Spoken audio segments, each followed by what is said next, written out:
and welcome to the first ever video of the Sports Presser. My name is Moriah Norman, but I am also here with Teirrah, Tidwell. We are just a couple of college girls who love talking sports. So if you're ready to hear what we have to say, grab a snack, get comfortable, and let's get started, shall we? Yes, we shall. So of course, this is our first video. We have to introduce ourselves because you may or may not know us. So Teirrah, would you like to take it first? Yes, so my name is Teirrah Tidwell. I am from Jackson, Mississippi.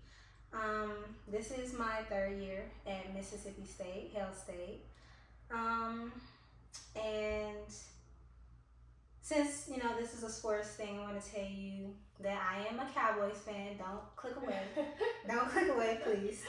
Actually, we may have Cowboys fans on here because of Dak Prescott, so you're in favor until they hear what I have to say, but keep going. But yeah, that's pretty much it about me. We'll get more simple into, and sweet. Yeah, we'll get more into everything Later. else. Well, my name is Moriah Norman. I am from McDonough, Georgia. I am a senior here at Mississippi State University, and if you would like to know my favorite team, I'm sorry, Saints, Cowboys fans, but I am an Atlanta Falcons fan. So you might now actually want to click off, but please stay because I try to remain unbiased. So, are you ready to get actually started now? Yeah. Okay.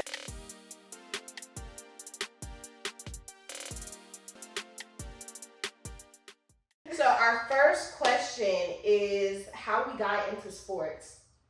Okay. So for me, I always like to say that I kind of got into sports because I was just being a nosy little kid. Mm-hmm. That may not be exactly how it happened, but this is how I remember it. So I don't really remember how old I was. I may have been about 8 or so, maybe between 8 and 10.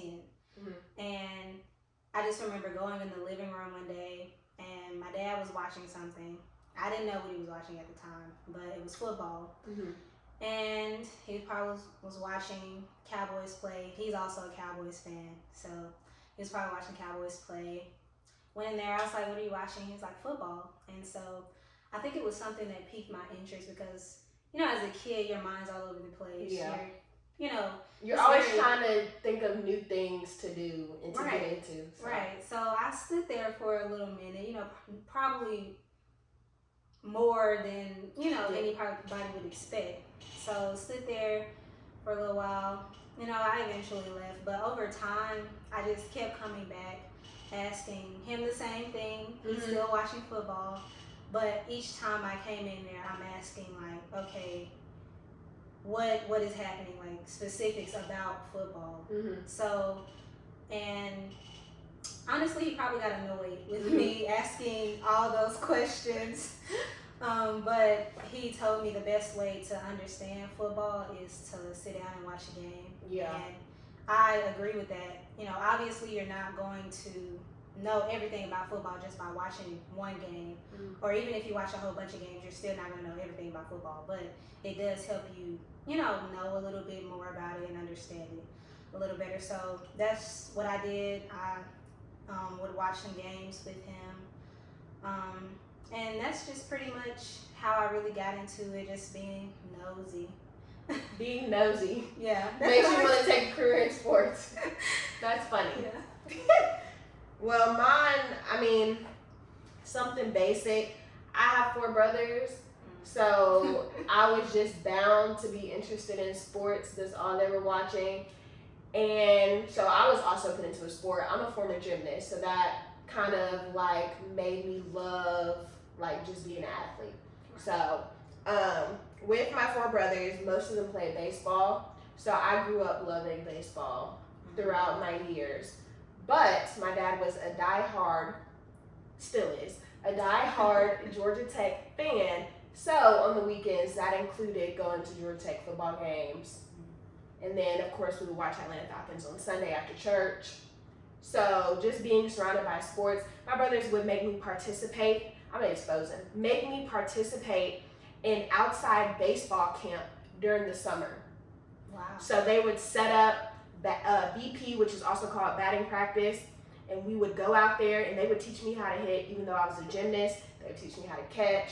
And so that's kind of like where my love for sports came, was literally just being surrounded by it all the time. So.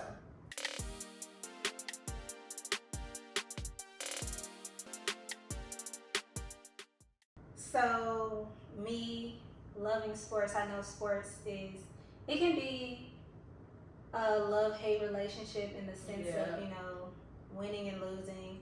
And the good part about it is that you always have memories, whether they are good or bad.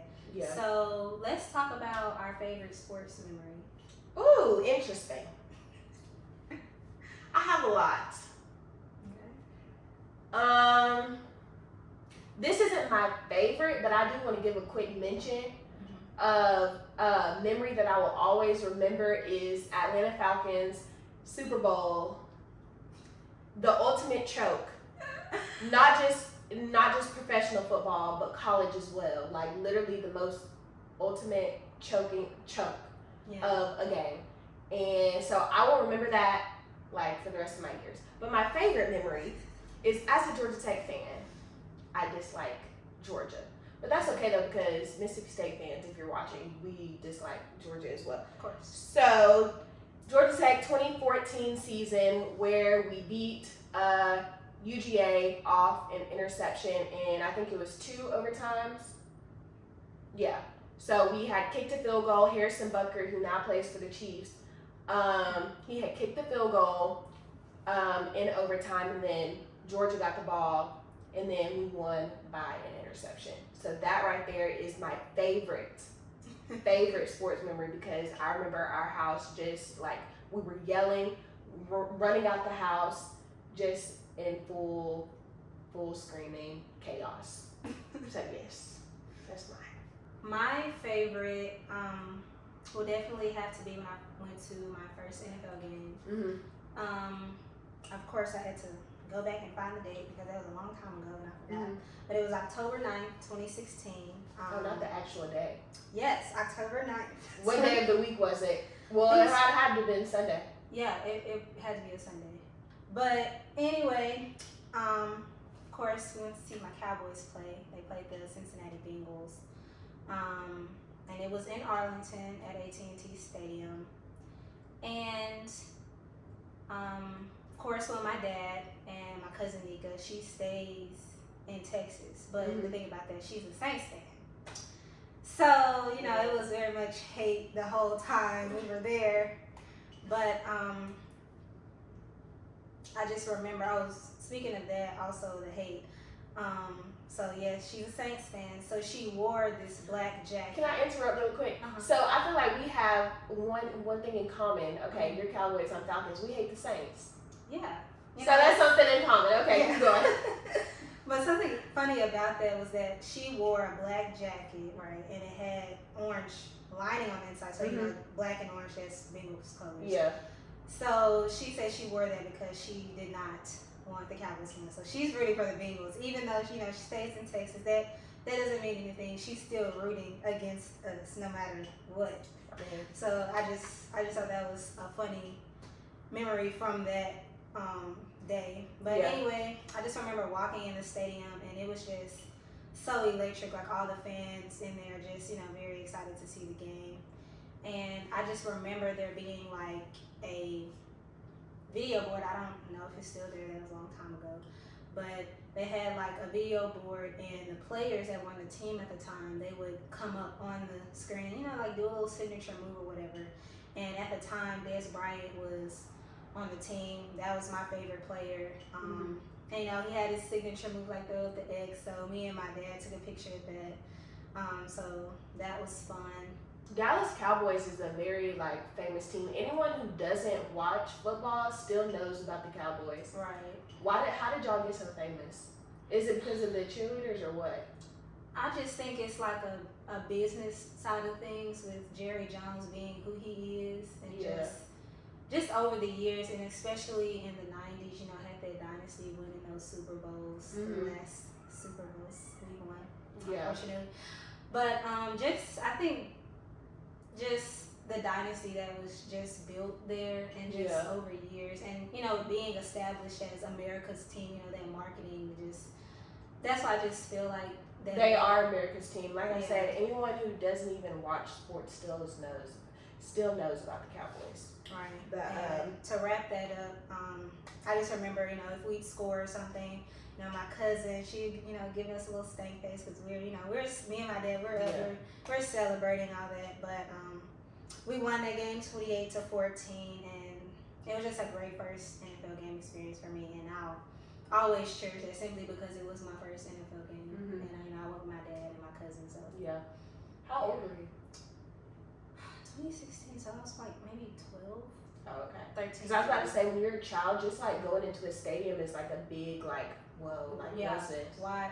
So I feel like every child remembers like going to like big games and stuff like that. Yeah, I was about 12 or 13, somewhere around there, I think.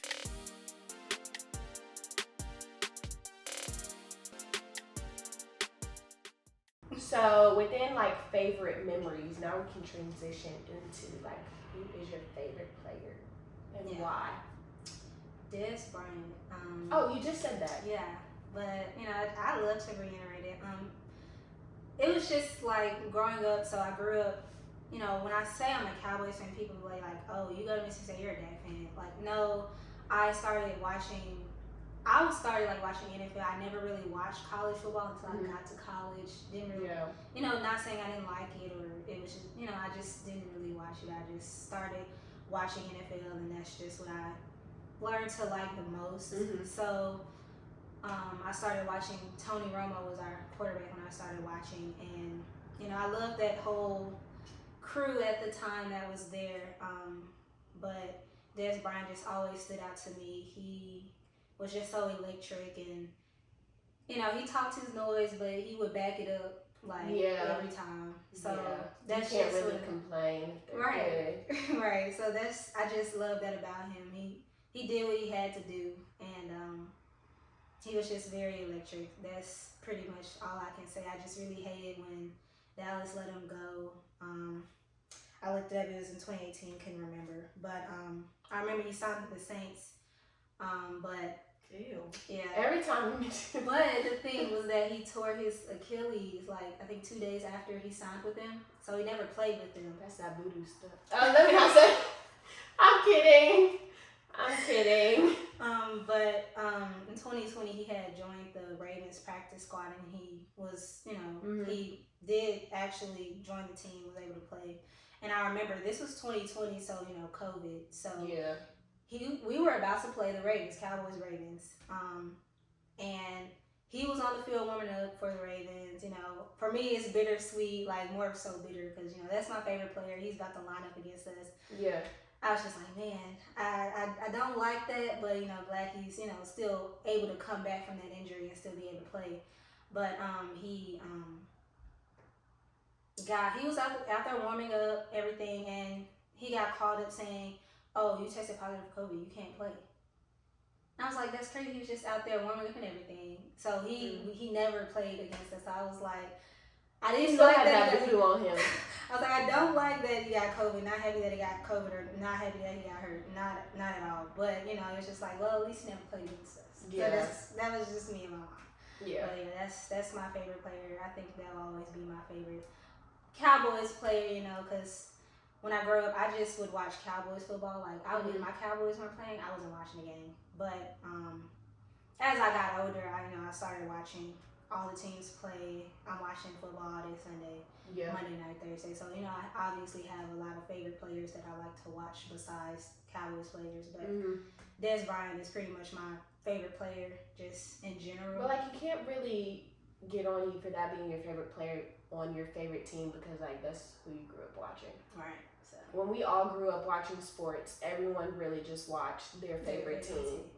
Yeah. Until they truly loved it, and then just watched everyone. So yeah, that's my guy. I even have a pair of socks with him on it. Really? Yeah, I never wore them. They're just still on the piece of cardboard that it came on.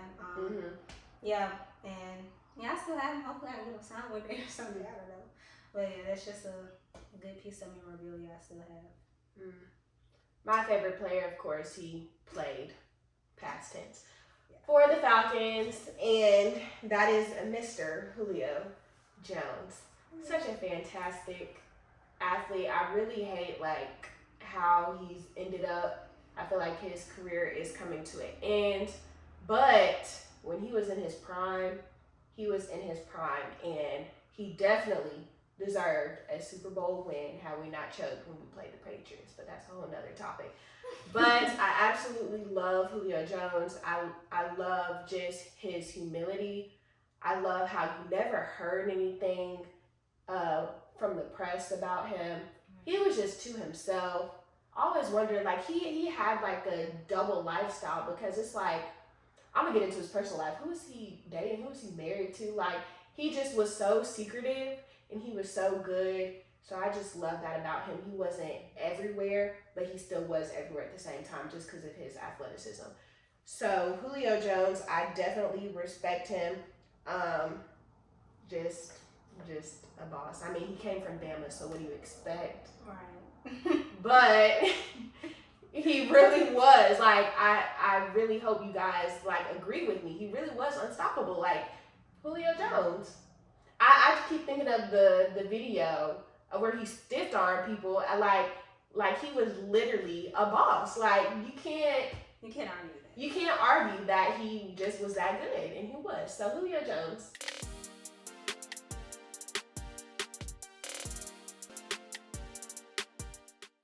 I do have to give an honorable mention, shout out, whatever, to Gabby Douglas. Like, I love Julio Jones, but Gabby Douglas was truly like my childhood. Like, as a gymnast, I really thought I was gonna be where she was at. Nowhere near as good, but I love Gabby Douglas. I was watching her whole documentary, the Fab Five, of them going to the Olympics in 2012 in London. That I loved her. I truly looked up to her, bought her books.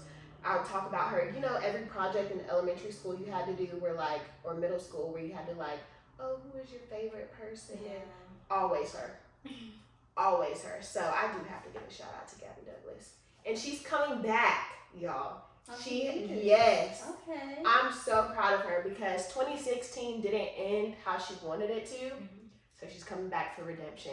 And I couldn't truly be happy because Gabby, Simone, Suni Lee, so many other talented girls that could make the Olympic team really good and unstoppable. But again, whole nother topic. But and speaking of gymnasts and Simone, I really like look up to her in the fact that she took a break off, mental health. And I feel like a lot of people should do that. They shouldn't feel afraid to like address their mental health and, take a break if needed. And she came back, winning as she always had. Already has another skill in her name. Right. So she's added something else to her list. Right. So she came right back and started right back dominating. So yeah, I love that for her. That is. Mental health breaks are important. So I definitely agree. Simone Biles, top tier as well.